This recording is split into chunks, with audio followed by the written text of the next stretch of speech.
Say, what's cracking, YouTube? It's your boy 16 to life, and I'm back like I'm on a parole violation. You're down! Now, for those of y'all that's new to my page, in 1994, I got arrested. I was eventually sentenced to 16 years plus life, and I ended up doing 24 years straight in the California prison system. During that time, I accumulated some good stories, and I'm gonna give y'all one today.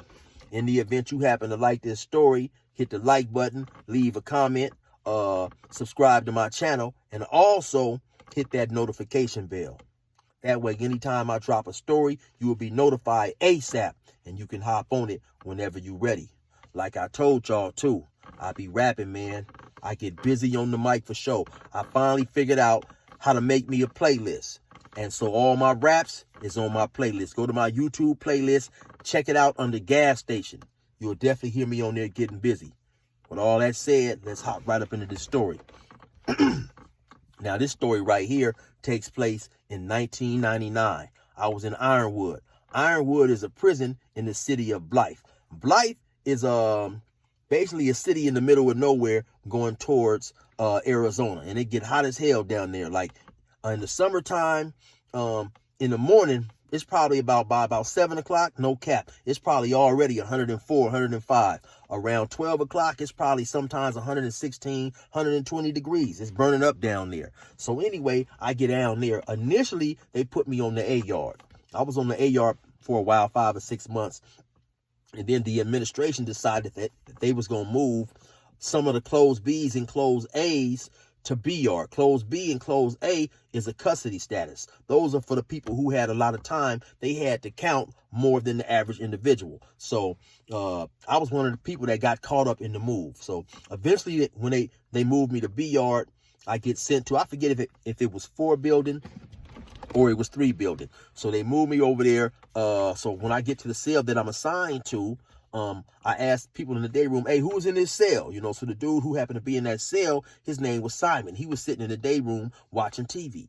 So he came over there. We introduced ourselves or whatever. I told him, yeah, I'm gonna go ahead and get situated. So he went back to watching TV. So immediately when you go in the cell, to the right, it's a metal stainless steel sink and a toilet that's attached to each other. Right above that, it's like a blurry ass. It's supposed to be a mirror, but it's really not a mirror. You never can see yourself. It's super foggy and scratched up. And right after that, to the right is they have bunk beds, or it's actually like a metal slab attached to the wall, and then you put your mattress on that. So the metal slab is probably, the first one is probably like a little, about 2.5 feet. And then right across from that, they have at about 3 feet, they have these big old giant lockers, for us to put our property in, like our clothes, our hygiene, toothpaste, deodorant, stuff like that. On top of the locker is where people would normally put their appliances, their TV, their radio. So one of the first things that I noticed, that this dude don't have no TV, no radio, no appliances. I happen to look on his shelf. He got like 3 or 4 soups up in there. He got some state issued toothpaste and toothbrush. And he got a little, they sold two types of Bugler, or 2 cans of Bugler. Bugler, and they had another cheaper brand. He had the cheaper brand up in there. And all the stuff that he had in there was state. He didn't have no personal clothes or nothing like that. So while I'm, getting situated, he came to the cell and said, hey, man, I got to go to work. So he worked in the kitchen.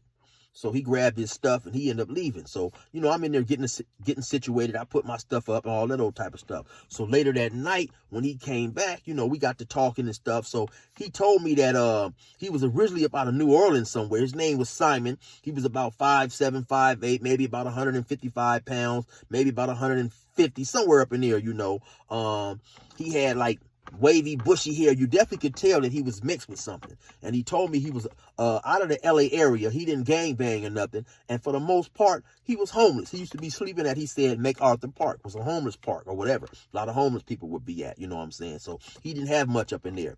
Now, normally, when you move into the cell with an individual and he's on the bottom bunk because he was already in there first, and you don't have no appliances, most dudes will tell you, hey, man, you go ahead and take the bottom bunk, because it's easier for them to be on the top bunk looking down at your TV as opposed to being on the bottom bunk looking up. Because like I said, the locker for the dude on the top bunk is probably about 6 feet. But he didn't offer me the bottom bunk, but I wasn't tripping on none of that or whatever, you know. So like I said, we talked for a minute, you know, started to introduce ourselves, chopping it up a little bit. So now as I'm in the cell with him for about a week and a half or whatever, I'm noticing that his program is he hangs in the day room all day long just watching TV until it's time for him to go to work. He don't go outside. He don't exercise. He don't do none of that stuff. He just, you know, he just sitting there drinking his little cheap-ass steak coffee or whatever, you know. So me, I'm the type of individual, I was outside on the yard all the time, whether I'm outside playing basketball, working out, or hanging with the homies, you know. Only time I was in the cell is when they locked us in the cell and I had to get counted. But for the most part, I'm outside on that yard. You know, so after we in there for a while and I see that he's all right cat, you know, I tell him, hey, man, you know, you can go ahead and watch my TV. You know, you don't got to be out there, you know, just when you leave, turn it off or whatever. So when I tell him that, immediately, you know what I'm saying, he go to watching my TV all day long, 24/7, you know what I'm saying. Even on his off days, which is on Saturday and Sunday, he's not leaving the cell, you know. So when I'm outside on a Saturday or whatever, and I come in at 12 o'clock to count, you know, get up, step out, man, give me a little bit of cell time, you know what I'm saying? Let me have a little cell time. I might want to sit there and chill and, you know, get my thoughts together or whatever. This dude, he ain't, you know, like I say, he didn't turn into a motherfucking, he's a cell demon. He just stay in the cell 24/7. But like I say, I'm on the yard a whole lot, so I ain't really tripping, you know. So he's not doing too well, as I mentioned earlier. So anytime, of course, I make something to eat, I'm not supposed to just eat in front of the dude and not offer him nothing. So, you know, when I make a spread, which is every day, 2-3 times a day, at least 2 times a day, depending on what they have in the kitchen, you know, he every time I eat, he gonna eat. You know, it's good. So I would always kind of let him season his own food and stuff because I like mine pretty seasoned. So he would always say, "Dang, Sally, you put a lot of seasoning on your food. You gonna get high blood pressure with all that seasoning." So I used to clown him and tell him, "Man, you gonna get cancer with all the cigarettes that you be smoking, you know, and stuff like that." So we was up in there chilling and stuff. So now one day, he happened to be going to work. I'm making a soup. So like I say, I'm seasoning my soup. You know, there he go again. "Yeah, Sally, you gonna get high blood pressure." So I tell him, "Man, you gonna get cancer with all them cigarettes you smoke." I say, "Listen, I'm gonna do you a favor. I'm gonna give all your tobacco away. So that way you ain't got to worry about getting cancer." So now, like I said, he's heading to work. So he's laughing. "Sally, don't be fucking with my tobacco, Sally. You know I don't get much. You know I don't have nobody taking care of me." Because now like I say, he worked in the kitchen. Now he might have got 11 to 12 cents an hour. It wasn't much. And each time that he get paid, he'd probably get about $13 or $14. And he damn near got the same thing every time he went to the store. He would get 8 soups. He would get a can of that cheap-ass tobacco. He would maybe get a honey bun or some donuts, something sweet. And then he might owe a buck or two here or there. And his money would be gone. From time to time, it was a dude in there by the name of Will Stone. Shout out to my boy Will Stone from the Jungle City Stone. He used to come through there, you know, and when Simon would come out of the kitchen, Simon would bring some chicken. And Will Stone would be getting the chicken. At first, I thought Will Stone was paying him for the chicken. But later on, Will Stone was just punking him, making him bring the chicken out. Like I say, man, Simon was soft as mother's love. But anyway, so I tell him, you know, "Yeah, I'm gonna give your tobacco away." So he laughing like, "Don't fuck with my tobacco, Sally." So he going to work. Now you know me, I like to laugh and clown and shit. So that night when he got off work, I told a few of my partners up in there, I said, "Hey man, when my Sally get off work and he come through the day room, tell him thanks for the tobacco." I told him I was gonna give all this tobacco away. So they like, okay. So when he get off work, he come through there. They tell him, "Hey man, thanks for the tobacco." You know, so when he come to the cell, he come up in that motherfucker. He looking all around. He don't see a little cheap ass tobacco. He looking all around. He said, "Sally, where's my tobacco?" I said, "I told you I was gonna give it away, Simon. You smoke too much. I don't want you to get cancer." "Oh man, hey Sally, you know I don't have much, man. Don't be fucking playing with my stuff. Go get my tobacco, Sally." Now when he telling me this, he's gathering all his stuff to go take a shower because he gets off work around 8:15, somewhere around there. At 9 o'clock is yard recall. So he's going, you know, to make sure he can get him a shower from when he getting off work. So he takes his shower. So when he come back, he come through the door. Cellie, did you go get my tobacco? I said, man, listen, Simon, you know I'm closed, B. You know I can't go out. I said, I called a couple of those dudes to the cell, and they said they smoked it, man. I said, don't trip. I'll get you some tobacco when I go first draw. But really, I hadn't fucked with his tobacco. We got a long like window in the back of the cell, maybe about five feet, maybe about an inch and a half. About a foot and a half wide. And we would take these little like cardboard and we would put it in the window from the bottom to the top to block the sun from coming in. So I took his can of tobacco and I just hid it behind one of them cardboard things. And like I say, when he come in, I'm sitting on the desk, which is right in front of the window. So, excuse me, when he come in, when he get out from the shower this time, now he really huffing and puffing. He upset. He like, no, Cellie, where my tobacco? I said, I told you I gave it away. I'll get you some when I go back to the store next month. Fuck that, Cellie. You got to get your ass out of here, Cellie. I don't want thing I don't like. I don't like people who steal, Cellie. You got to get your motherfucking ass out of here. So now he huffing and puffing. So now he know the guard is getting ready to come around and count in a little bit. Now, earlier that day, just so happened, when I went to sign up for the phone, the Hispanic guard who worked in the building, his name was Jimenez. He was real cool as far as COs go. He mentioned as me or somebody that that day was the last day he had before he went on his vacation or whatever. So, he walking around, he doing count. Simon is up in there ranting and raving and screaming and hollering. So now when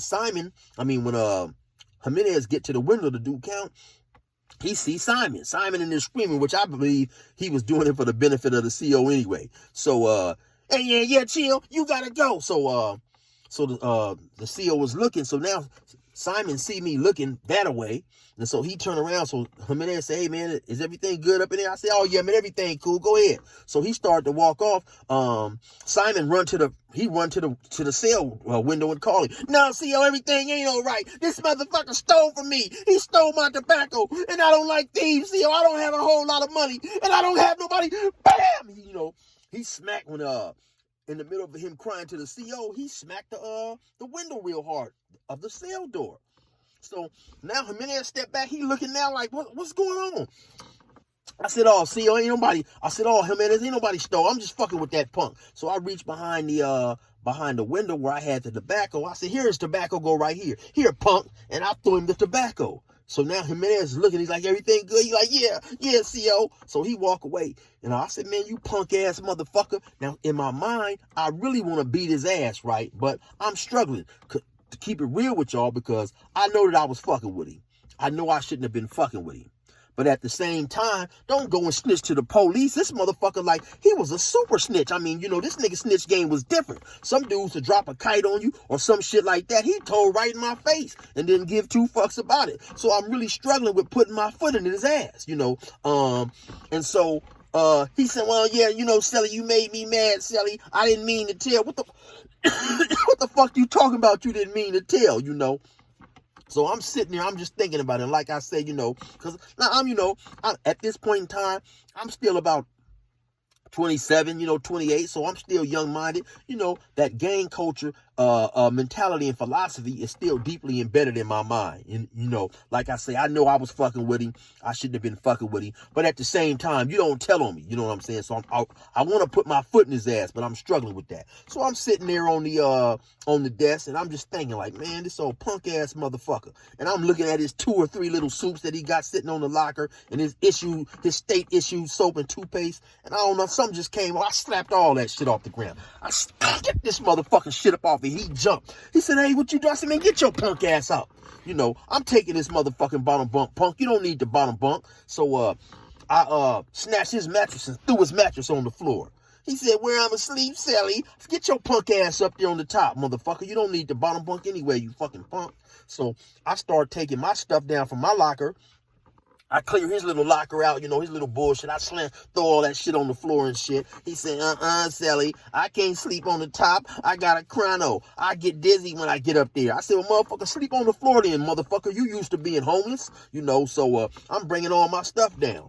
So I bring my stuff down, now he just sitting there watching. He didn't got over there by the door and sat on the toilet. And now he's watching me, move all this shit and set my shit all up. And so, you know, I get all my shit situated, bring my TV down, plug it up, you know, and stuff. Then I get in the bed and I lay down, you know. So he on the toilet now.